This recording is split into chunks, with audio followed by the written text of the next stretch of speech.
Hi guys, I'm Piera from IndieWavves, and today I have the honor of being joined by Mr. John O'Callaghan. The honor is all mine.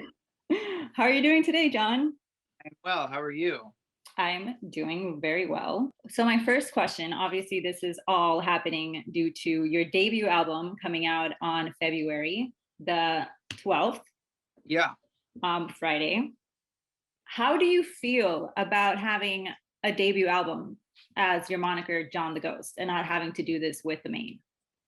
Um, it's funny because with the Maine, we have our eighth album already recorded. So I will have done album releases 8 times with the Maine, and for this to be the first for John the Ghost is pretty. It's pretty like not surreal because I've already experienced releasing albums, but it's, I don't know, very rewarding to a different degree because it's solely kind of resting on my shoulders. And so like even every night, I mean, there is no other barometer to really gauge how people are feeling these days, especially not being on the road, other than like your plays and like how many monthly listeners you have, or like even just people tagging you and stuff. So every night, I know my wife is probably getting annoyed by it by now, but I'm like, hey, look at this thing, like, oh, Teen Mom is gonna play my song on MTV. It's like, oh, sick. So there, I don't know. It's I guess not to say I'm not precious about the Maine, because that's 100% my main focus, no pun intended, but there's something more, I think, precious about it it kind of resting on my shoulders, and it's a really exciting notion, I guess. Yeah, I can imagine. And you've made it once Teen Mom is playing your music, Yeah, you know? I mean, Like, that's MTV in 2020. The idea that if they don't play it on TRL, because TRL is not a thing anymore, they play it on Teen Mom, then you've definitely made it. right?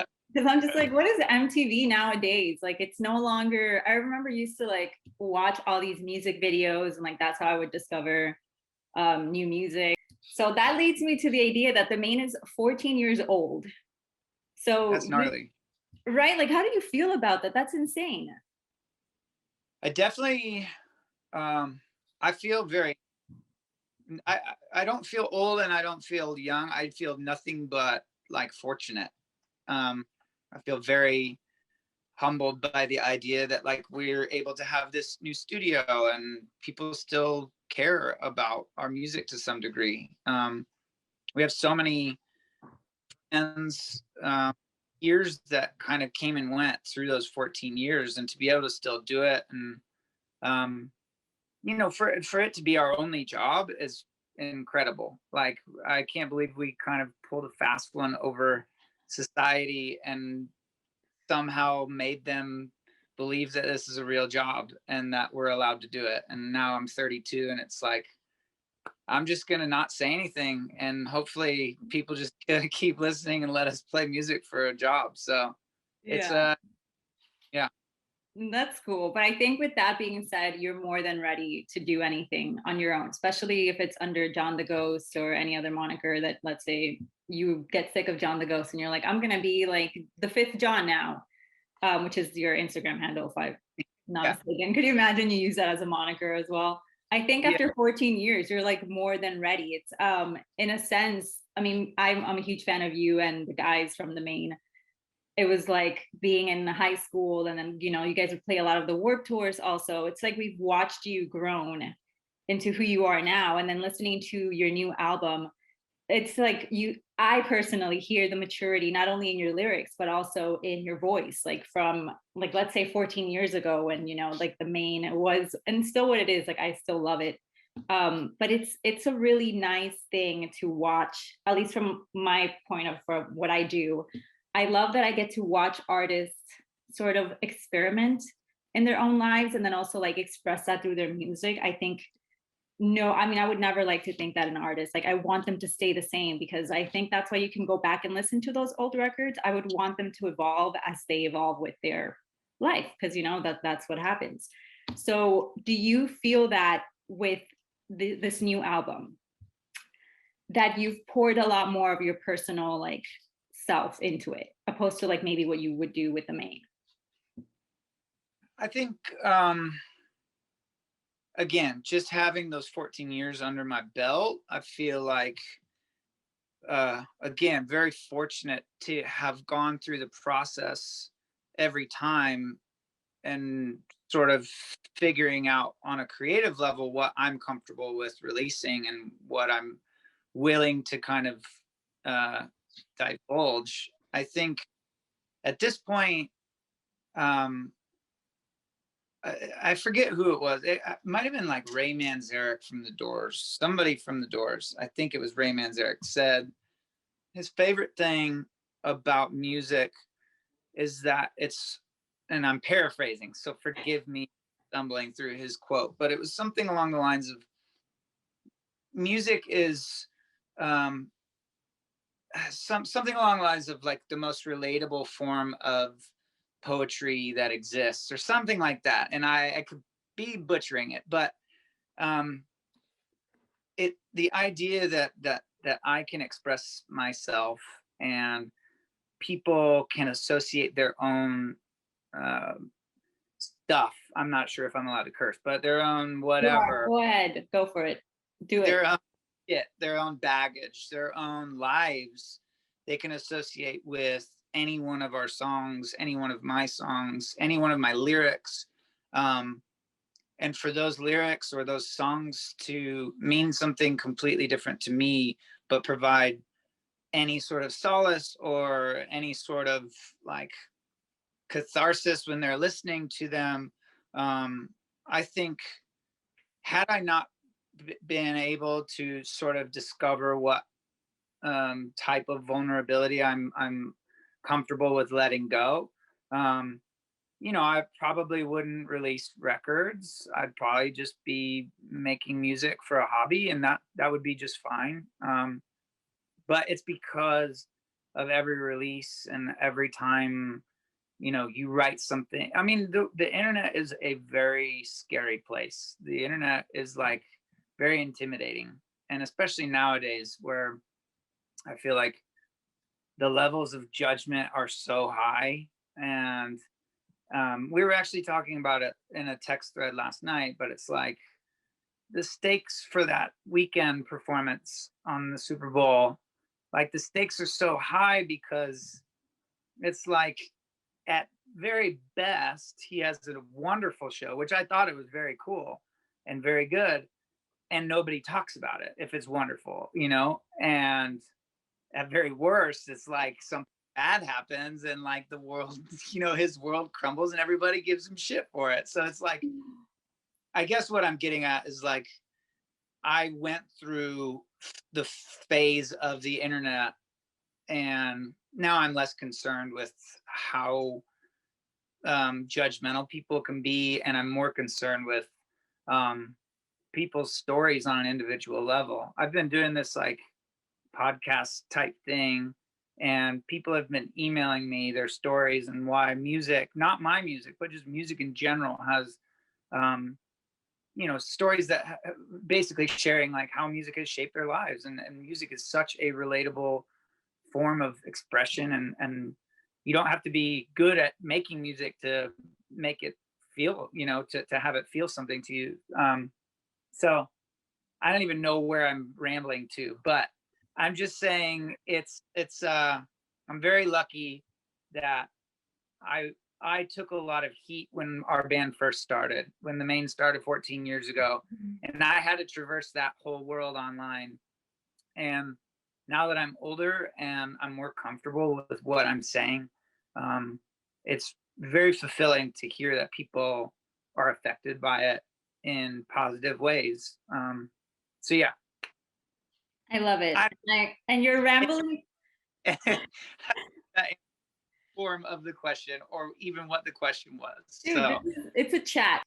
I listen to your podcast. It's honestly the only podcast I listen to. And I think it's because I spend so much of my time listening to music that people submit. Your podcast kind of like does that for me. Like we have very similar taste in music. So it's great to like listen to you ramble and like being able to do it now via the internet still. Um, but it's like I love it. It's like you are this person who literally gives no shits at this point. You are a full professional in what you do, even if you feel like you fooled people, like all of the guys from the Maine. You guys didn't fool anybody. Like we always knew you guys had the talent that you did. This is why we're all like fans of you guys for such a long time. And I think it's really refreshing to have someone like you who makes your own music. And not only that, but you also really genuinely like a lot of new music that's coming out. And with the podcast, I was going to ask you like how all of that came to be as well. You're more than okay with sharing it. Like that's really dope. There's a lot of other artists who could easily say, hey, I don't listen to new music because, you know, if it ain't broke, why fix it? Like I stick to the classics and like that's what normally inspires me. But you seem to find a lot of inspiration in a lot of the new music that comes out, correct? Yeah, I mean, first and foremost, my father, I kind of developed that passion for seeking out material, new material through my dad. And excuse me, he, I mean, he's just like the kind of person that like you could be sitting around the fire and, you know, he'll start asking questions like top 5 rock vocalists of all time, and then my uncle will be like, you know, oh well, obviously you got to throw Mick in there.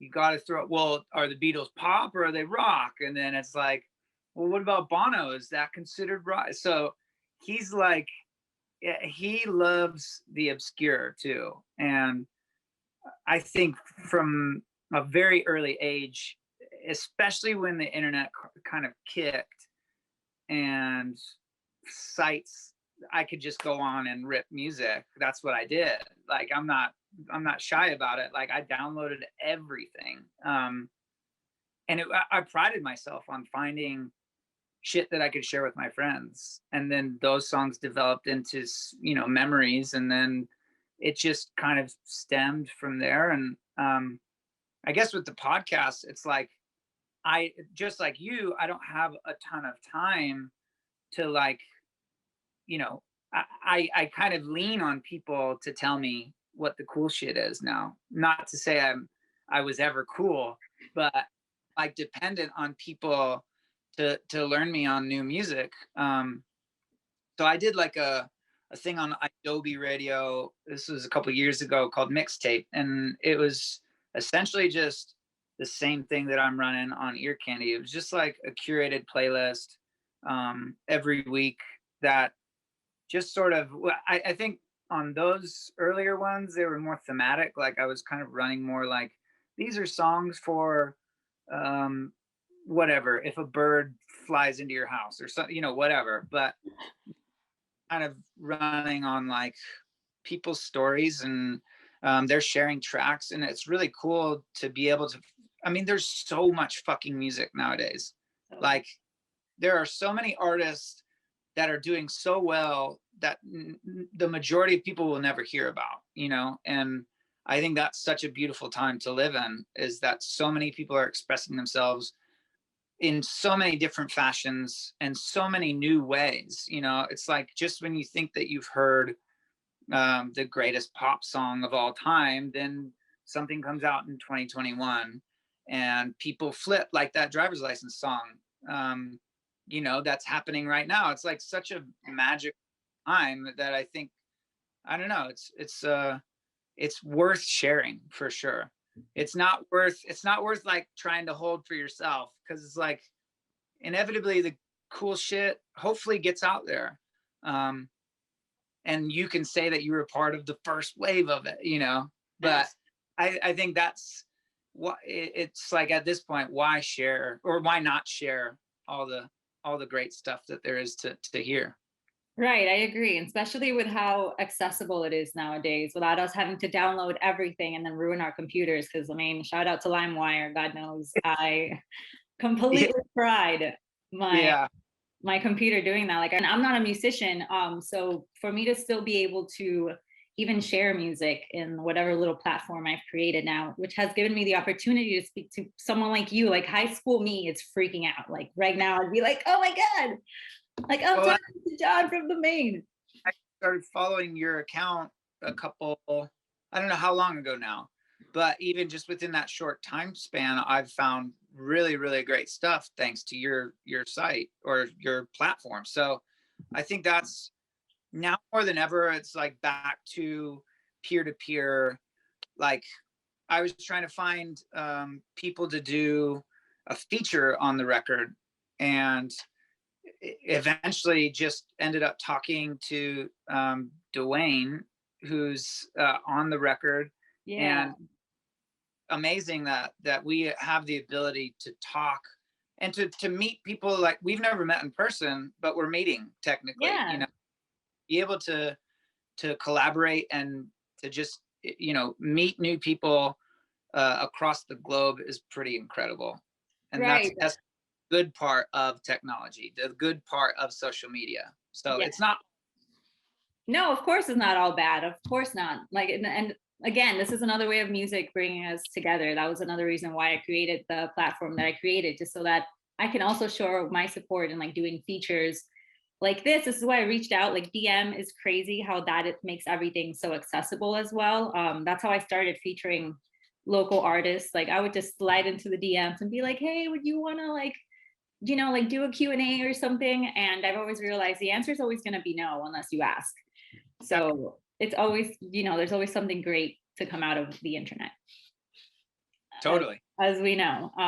And going back to, I mean, we'll go back to the podcast because I wanted to ask you like what the idea of it, like how it all sort of started, even though you already kind of mentioned it.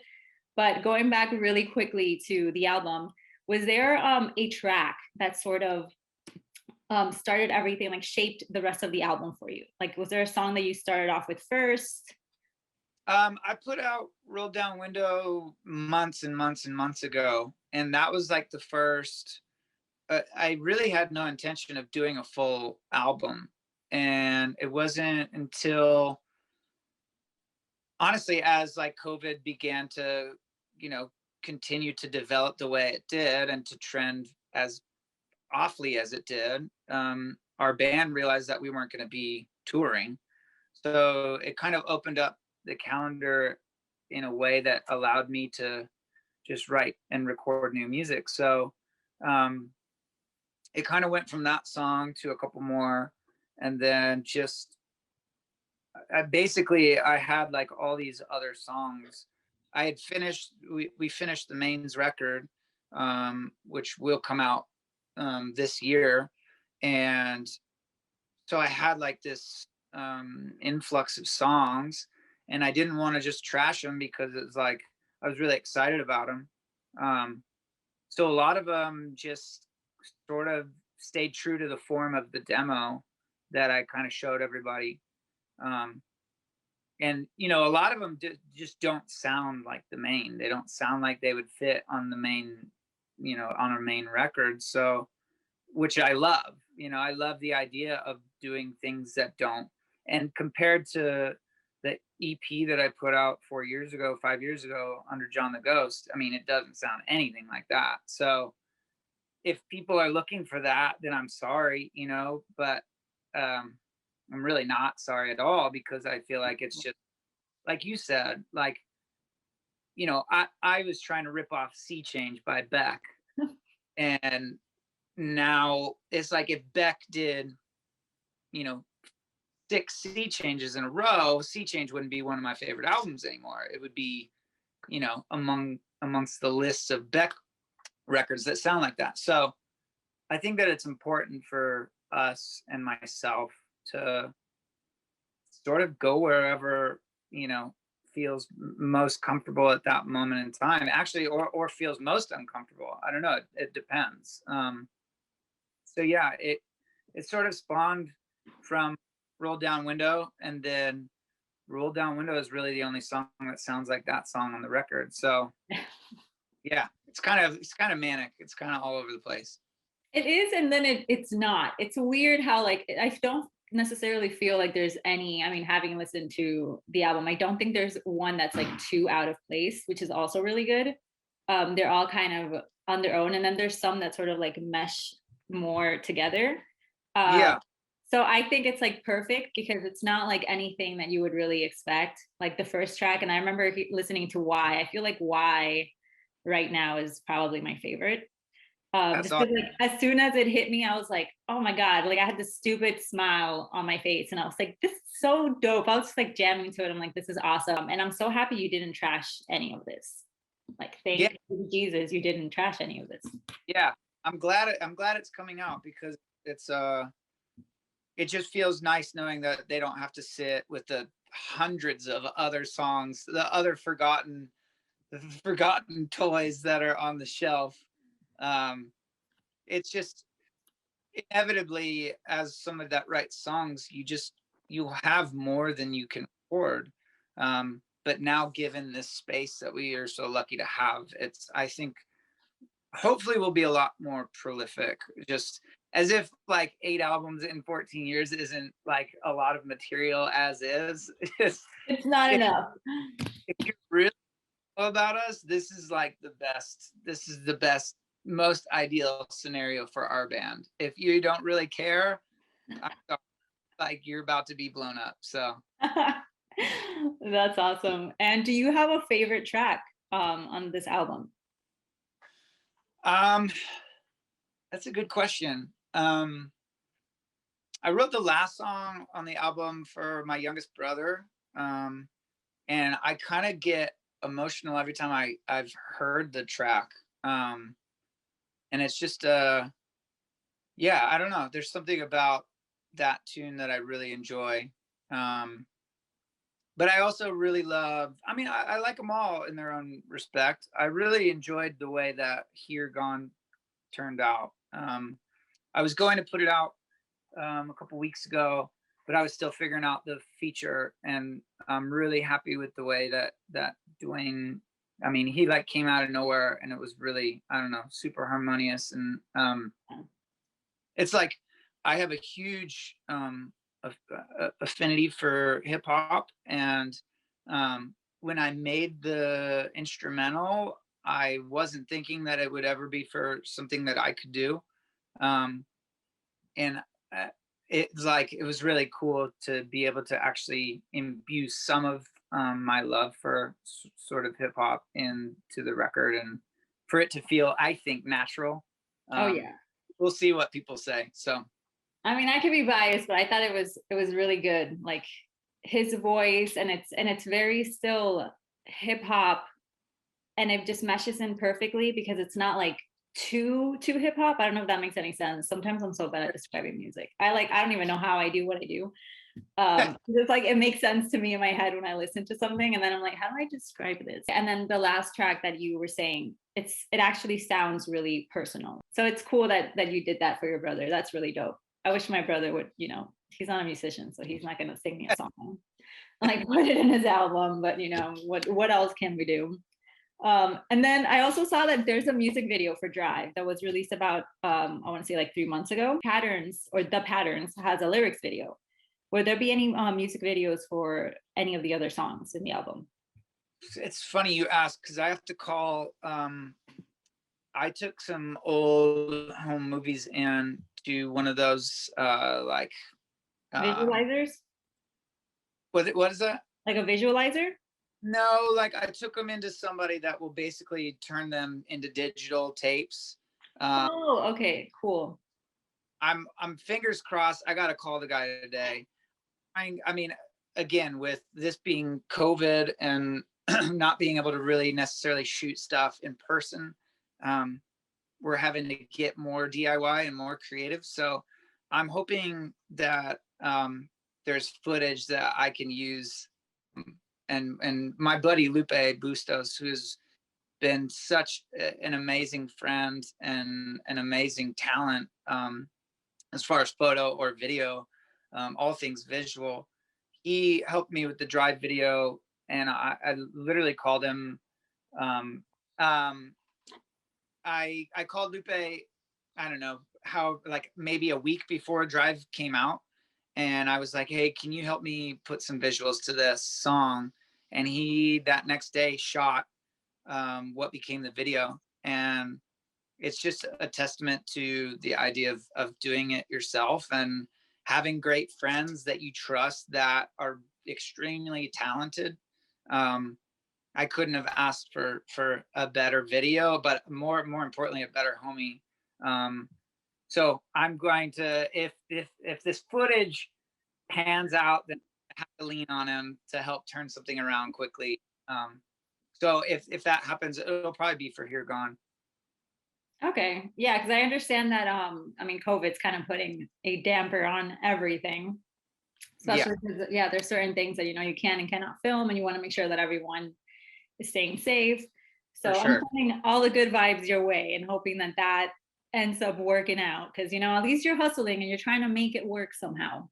Trying. We're trying. Right. That's literally all that matters, is the intention of wanting to create more visual stuff along with it. Are you someone that actually likes like visuals to go along with your music? Do you think it helps tell the story?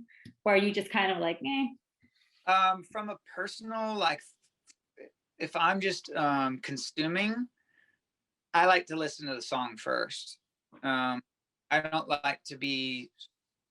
I feel like I'm sort of being like not manipulated, but like coerced into thinking of the song in a different light. I love, again, the idea of attaching my own meaning um, to somebody else's song, somebody else's music, somebody else's lyric. I think that's what the most beautiful part about music is that we can just attach our own, uh, again, our own moments, our own memories. Um, so from a personal standpoint, I also understand like it is really impactful for somebody to see visual. Um, but that being said, I think it would be important for people to listen to the record and then um, and then see the video afterwards. That's how I like imagine people consuming the music. Right. Because it's almost like when you make music, it's being personal in a private sort of sense. Because once it's out into the world, anyone can attach, like you said, their own Totally. ideas, meanings to it. So yeah, I do agree with you on the fact that sometimes looking at something is kind of leading you in a different train of thought than what you thought that song was about, in a And sense. there are quite a few scenarios where the artist is like that's what their intention is. I guess just I haven't written. It's hard enough for my brain to wrap itself around the idea of writing a song, and then having to come up with the concept for a video is another process for me. So um, I like to take them one step at a time. Right. And then going along with the whole visual thing, some of your songs tend to like drive, talking about, like driving, getting the fuck out of here, like going somewhere else, and windows roll down. Are you someone who just like loves to drive around and like listen to tunes and just like daydream, even though you shouldn't be daydreaming because you should be paying attention to the road?